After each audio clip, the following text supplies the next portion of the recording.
Hi, it's Mr. Tush over at Global, and this particular video we're going to deal with 2.2, the pie chart showing the population distribution for each grade. So we're going to make ourselves a new table, and out of that we're going to pull a pie chart. I want to make it really simple for you.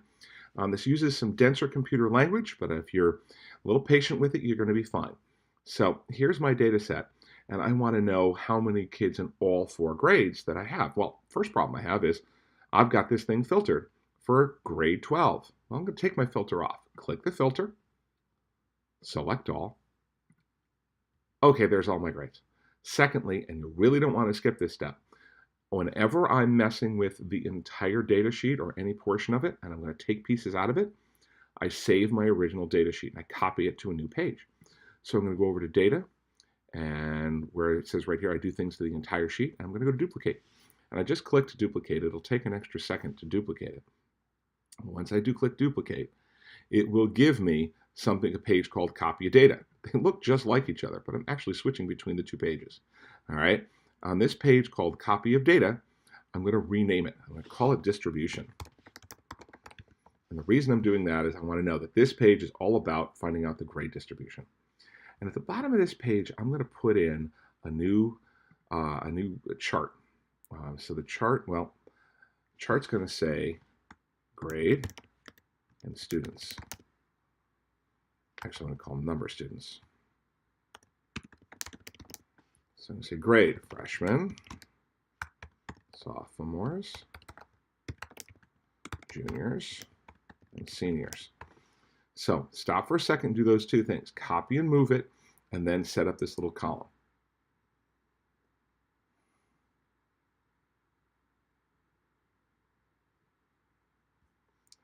And we're back. So now, I want it to tell me how many of these kids in these 100 names, how many of these 100 names are freshmen? How many 100 names are sophomores? I'm going to use a formula called COUNTIF. If you remember, it tells you have to use the COUNTIF formula. If you remember, formulas are things that do more complicated math tasks, and you just tell it what function you want it to do, and it'll do that function for you. So I'm going to equals, because I'm telling it, hey, you're going to do math here, and you're going to do COUNTIF, COUNTIF, and it actually gives me that, and it tells me right here what I'm looking for, a range and a criteria. Range is what cells do I look at, criterion is what do I look for, and it tells me how to write it. COUNTIF parens give me the range, what cells to look in, comma, space, and then what do I look for, and then close the parens. Range, comma, what to look for in the cells, criterion, close the parens. Well, first I'm going to give it the range. Click, and look, it's actually allowing me to fill in the range. All the way up to the top. And it insisted on taking an extra. It's not good. I'll try that again because it just kind of hyper selected on me. Equals COUNTIF range. And I'm just going to go up there. You see now it's actually selecting. C2 to C101, which is exactly what I wanted to do.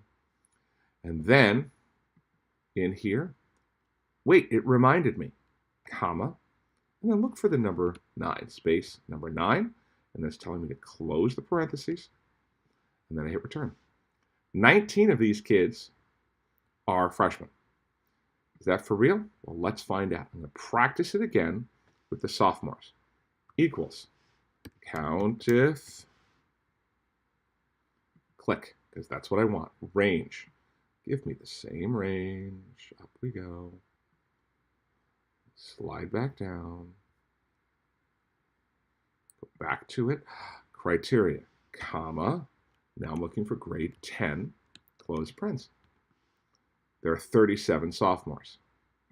I actually can copy this, and I can paste it here, and look at the same range by changing it to a number 11,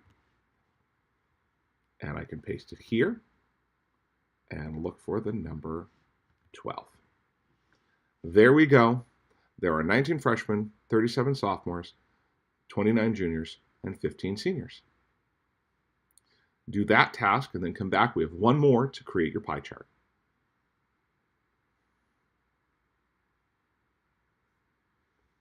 Hopefully you've had some success around that. And now we have to do our pie chart. Pie charts are fun. Everybody likes pie charts. Actually, pie is just a happy word if you ask me. Everybody likes pie. Personally, I like pumpkin. I'm going to go right here. And I'm going to select these. Insert, chart, and it actually pre-selects pie. But if it had given me a bar chart, I could go in here and wait, it gave me that. Up, it gave me that. I can go in and I can check my different charts, but I wanted a pie chart. And it actually shows me the pie chart. And this is showing me how that works. I can go in here and customize the kind of pie chart I have, for example. I can customize chart style, like making it 3D. A lot of people like that. I can maximize it, meaning it fills the window a little bit more. Chart and axis titles. I'm calling it the number of students, but I can change this title to say population distribution, which makes me sound a lot smarter than I actually am. I can go in and change my title to a boldface. I can actually change the color of my title to bright red, and I can do all kinds of cool things. I can put it in the center of the thing. I can go in here and change the look of my chart to make my chart look any way I want. And that is how you create a pie chart, and you're telling a little bit more about the data. We have a very sophomore-heavy class, and our smallest class is our class of seniors. And that's particularly how this high school works. I will tell you that your individual data set will look different from mine. We're not using the same data, but that's population distribution. That's how you do number 2. We're going to do a different screencast to do the averages per grade.